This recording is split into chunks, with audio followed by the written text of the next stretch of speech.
가슴이 뛰는 정말 감동 있는 찬양입니다. 예수님의 십자가를 생각할 때에 우리 마음이 벅차고 또 정말 옮길 수 없는 그런 그 감격들이 밀려오는 것을 경험하게 됩니다. 귀한 찬양으로 인해서 감사드립니다.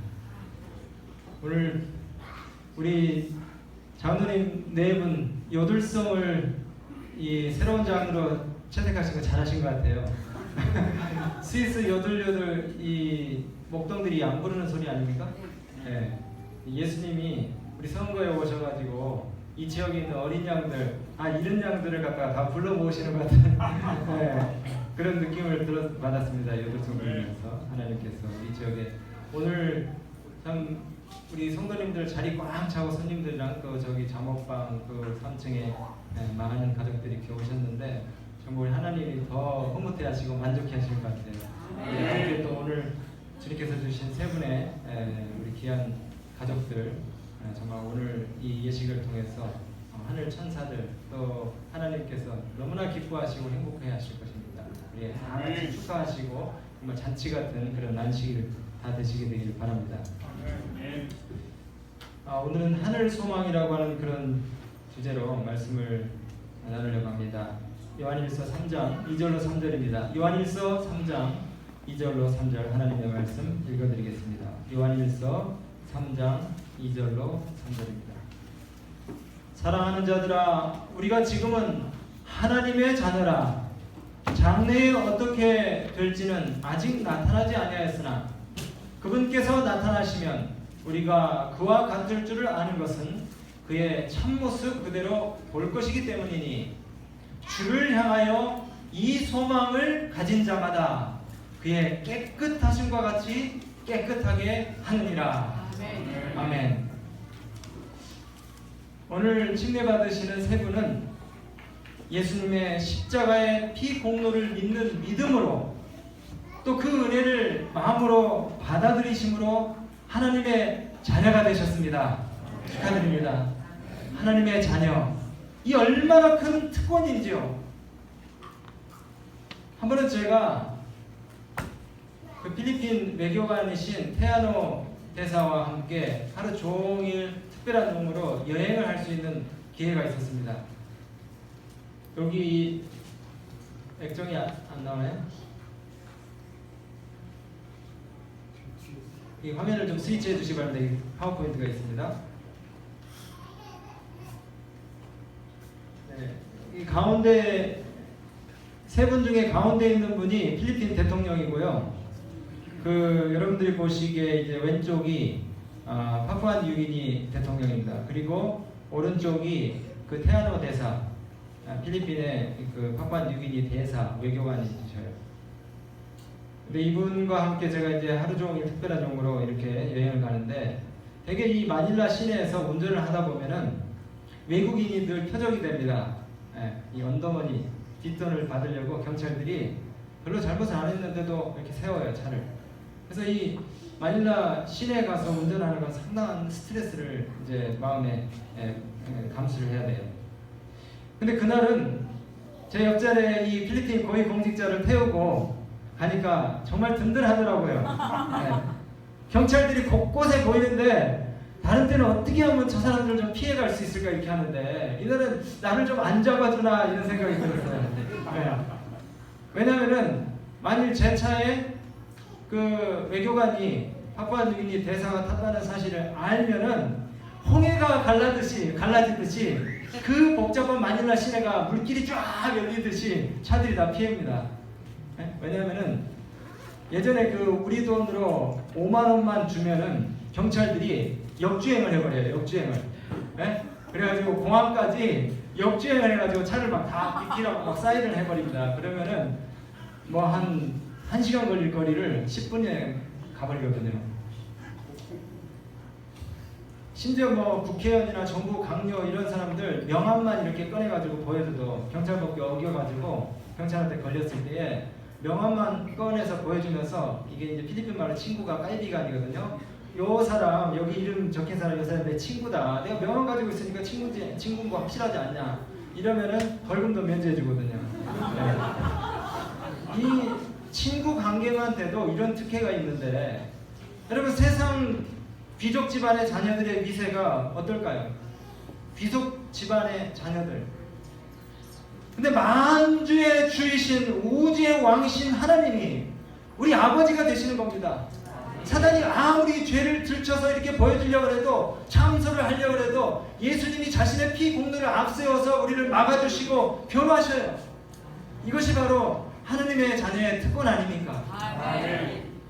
세상에 그 어렵다는 3대 고시, 사법고시, 행정고시, 외무고시, 그 다음에 명문대 입시, 토플, GRE, 더한 시험을 우리 예수님께서 우리 대신 다 치르셨어요. 아멘. 우리는 단지 그분을 믿는다고 고백하고 인정만 하면 구원의 은혜를 누릴 수 있는 것입니다. 아멘. 아직 장래에 어떻게 될 것이 나타나지 아니하였지만 이 구원을 경험하고 그분의 은혜를 받아들이며 예수님을 진정으로 믿는 자들에게는 어떻게 한다고요? 그분의 깨끗하심과 같이 깨끗게 된다고 말씀하셨습니다. 아멘.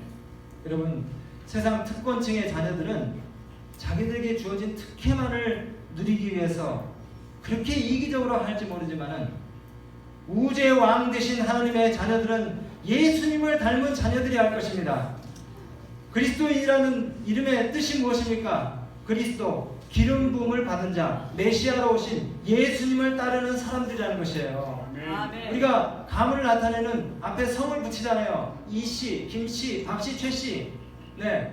그리고 그 집안의 돌림자를 활용해가지고 어느 집안 어느 소속인지 우리가 밝히는 것처럼, 그리스도인들에게 그 그리스도에다가 인자 붙인 그 이름은 정말 엄청난 그리스도적인 특성을 나타내는 의무를 우리에게 부과하고 있는 것입니다. 아멘. 여러분, 이제 예수님을 모시고 살기로 결심하시면서 그분을 마음에 늘 생각하며 살 때에 여러분의 삶은 예수님의 생애처럼 깨끗하고 순결하고 정말 닮기를 원하는 그런 아름다운 고상한 풍성이 다 될 것입니다. 왜냐하면 우리는 이 땅에서 영원히 살 사람들이 아니거든요.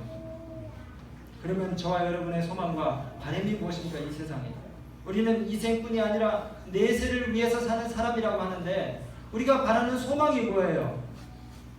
자녀 잘 되고, 남편 승진하고, 좋은 집 사고, 큰 자동차 사고, 세상에 이름 내는 것입니까? 우리의 소망이 재물과 명예와 인기가 아닌 것을 감사합니다. 아멘. 시편 기자는 이렇게 말씀하셨어요. 야곱의 하나님으로 자기 도움을 삼으며 여호와 자기 하나님에게 그 소망을 두는 자가 복이 있도다. 아멘. 누구에게요? 돈의, 명예의, 지위가 아니라 하나님께 소망을 두는 자가 복이 있도다. 아멘. 내 영혼아, 네가 어찌하여 낙심하며 어찌하여 내 속에서 불안해하는가? 너는 누구에게? 하나님께 소망을 두라. 그가 나타나 도우심으로 말미암아 내가 여전히 찬송하리로다. 하나님께 소망을 두라고 이렇게 계속 말씀하시는 거예요. 어느 금광에서 있었던 일입니다. 광맥을 찾아서, 금맥을 찾아서 여기저기 찾아다니던 한 광부가 캐나다 산속 토굴에 들어가가지고 열심히 금을 채굴했어요. 그리고 이제 이 광부가 그 동굴 속에서 참 희한한 어떤 흔적을 발견하게 되는데, 그것은 바로 채굴된 금이 산더미처럼 쌓여 있는데 사람이 없었어요. 그리고 주위를 살펴보니까 해골 2개하고 뼈 몇 조각이 한 구석에 있는데 탁자 위에 유서가 있었어요. 그 유서 내용은 이런 것이었습니다. 금이 너무 많이 나와서 세월 가는 줄을 몰랐다. 그동안 계절이 바뀌어 겨울이 왔는데 눈에 갇혀서 여기서 나갈 수 없다. 식량도 없고 우리는 여기서 죽어간다. 이 이야기는 실화입니다. 골드러시가 미국과 북미에 한창 일 때에 캐나다 남동부에 클론다이크라고 하는 광산이 있었어요. 우선 이 사람들이 죽어갈 때의 상황을 제가 재현해 보겠습니다. 불 속에서 먹고 자면서 정신없이 금을 캤을 거예요. 어느 날, 야, 이제 됐다, 이만하면 됐다 생각해서 밖으로 딱 나가보니까 어떻게 됐습니까? 눈이 동굴 입구를 다 막아버린 거예요. 그 다음에 온통 얼음산이 다 되었습니다. 캐나다의 겨울은 다른 곳보다 훨씬 길잖아요. 그 다음에 금은 정말 풍족하게 쓰고 남을 정도로 쌓여 있지만 그 금이 다 무슨 소용이 있습니까? 긴 시간을 나는 데는 양식이 필요했어요. 쌀 한 톨도 없습니다. 그 어린 시간 앞에서 식량이 바다나고 두 동료는 서로를 비난하면서 때로는 위로하면서 서서히 죽어가는 것입니다. 극단적으로 생각하면 어쩌면 한 사람이 다른 한 사람을 잡아먹었을지도 모르겠어요. 여러분, 그 많은 재물과 시간을 두고 속절없이 죽어간 이 불쌍한 두 사람을 생각해 보시기 바랍니다.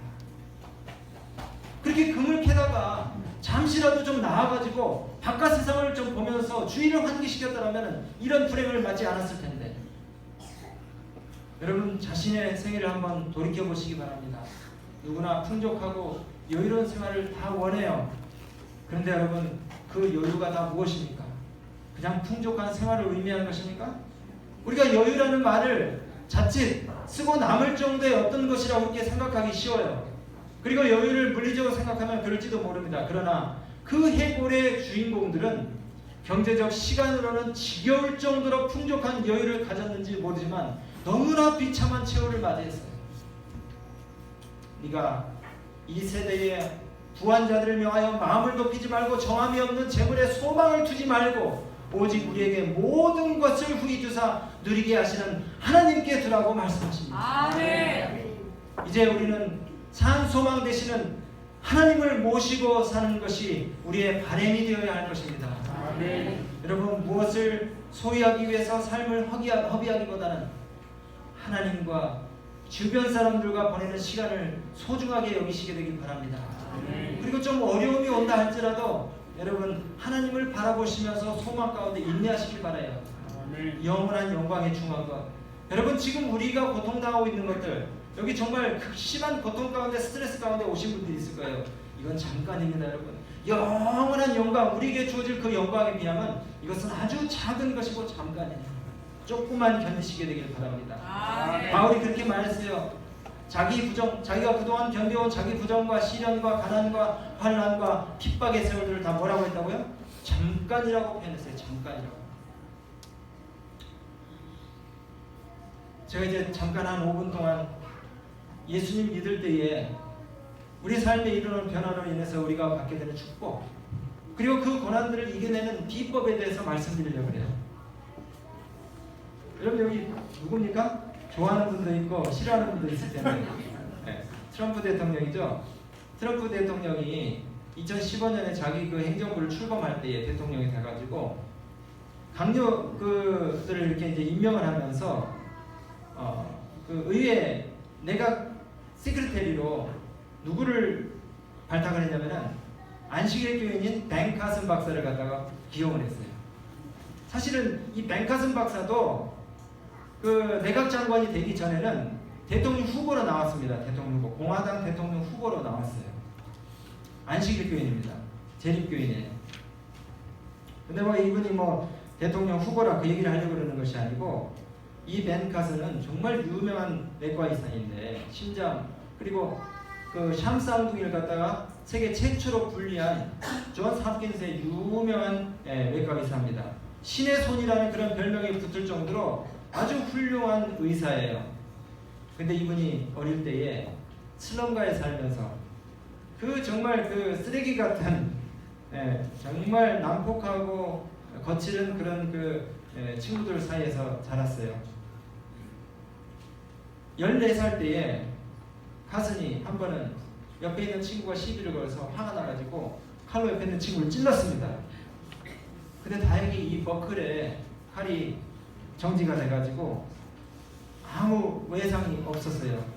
근데 자기가 순간적으로 저지른 일을 생각해보니까 너무나 기가 막힌 일을 한 거예요. 자기 어머니가 독실한 재림교인이고 정말 하나님을 사랑해서 자기를 위해서 매일같이 기도하는 그런 어머니인데, 자기가 했던 행동을 생각하니까 너무나 자괴감이 들고 후회가 돼요. 그래서 쏜살같이 화장실로 달려갔습니다. 그리고 문을 잠그고 하나님께 기도했어요. 그런데 그때 잠언의 말씀이 생각났습니다. 잠언 16장 32절에 노하기를 더디한 자는 용사보다 나으니라. 노하기를 더디한 자는 용사보다 나으니라. 그리고 거기서 기도하면서 하나님 말씀으로 마음의 변화를 경험했습니다. 그 다음부터 이 슬럼가에 있는 이 어린 청년이 새로운 마음을 가지고 열심히 공부했어요. 그리고 어머니의 바람대로 많은 사람들에게 하나님의 사랑을 나눠줄 수 있는 그런 의사가 되기로 그렇게 결심을 했습니다. 여러분, 그런 세계적인 내과 의사로 새로운 변신에 성공했습니다. 분노는 나의 힘, 나의 능력이 아닌 오직 하나님의 말씀과 더불어 성령의 능력으로 제압할 수 있는 존재라는 사실을 성경을 통해서 이분이 깨닫게 된 것이에요. 여러분, 우리 신앙생활 하다가 정말 복장 터지고 가슴 답답하고 정말 긴 터널을 지나는 것 같이 막막한 그런 순간들이 올 것입니다. 그때 누가 힘을 주신다고요? 우리 하나님께서 여러분들의 상담자가 되어주시고 길 안내자가 되어주실 것입니다. 그리고 우리의 삶에 완벽한 변화를 이루기 위해서 하나님께서 능력을 허락하실 것이에요. 근데 그때마다 여러분들은 뭐를 바라보셔야 됩니까? 십자가를 바라봐야 돼요. 십자가. 오늘 찬양이 그 메시지를 여러분들에게 충분히 전했다고 저는 확신합니다. 뭘 봐야 된다고요? 십자가를. 순수한 믿음은 사랑으로 역사한다. 우리가 갈바리를 쳐다볼 때에 그리스도인의 의무를 이행하지 않는 것에 대해서 우리가 태만하게 생각하고 그냥 나태한 태도를 부리지 않을 것이에요. 하나님의 사랑이 우리를 일깨워서 선한 일을 하게 하시고 계명을 지킬 수 있도록 도와주실 것입니다. 여러분, 절대 염려하지 마세요. 그리스도인 신앙생활하면서 그러니까 다른 사람들에게 정말 아름다운 모범을 보여야 되겠다 이렇게 노력하려고 하지 마세요. 십자가를 바라보면은 예수님이 여러분 마음 가운데 들어오셔서 착한 일을 하게 하십니다. 아멘. 그리고 여러분들의 품성을 변화시켜 주세요. 이거 다 하나님께서 하시는 일이에요. 우리가 할 수 있는 딱 한 가지 일은 기도를 통해서 말씀 묵상을 통해서 십자가를 바라보는 것이에요. 십자가. 아멘. 저는 말씀 마치면서 여러분, 기도가 그 유일한 방법 중에 하나입니다. 기도. 이 기도만 있으면은 죄악과의 투쟁과 그리스도인 품성 개발이 있어서 하늘이 정하신 성공적인 법칙인데 우리가 모든 그리스도의 의무를 다 이룰 수 있어요. 이 기도를 통해서 성령께서 우리 마음 가운데 들어오셔서 우리가 할 수 없는 일들을 다 해주시는 것입니다. 죄를 이기게 하시고 그 다음에 유혹을 갖다가 견디게 하시고 다른 사람들을 사랑할 수 있는 마음까지 우리에게 베풀어 주시고, 저는 오늘 말씀 마치면서 우리 세 분 제7일 안식일 예수제일교 세계적인 교회에 입교하시게 되신 것을 진심으로 축하드립니다. 전 세계 200개국이 넘는 교회 그리고 2천만 명이 넘는 성도들이 지금 하늘을 가기 위해서 마음의 소마음에서 예수님을 따르고 있어요. 이 믿음의 행보가 하늘까지 이어지시도록 우리 세 분과 함께 하시고 또 이 자리에 함께 하시는 우리 모든 믿음의 가족과 함께 하시기를 주의 이름으로 간절히 축원합니다. 특창을 들으시고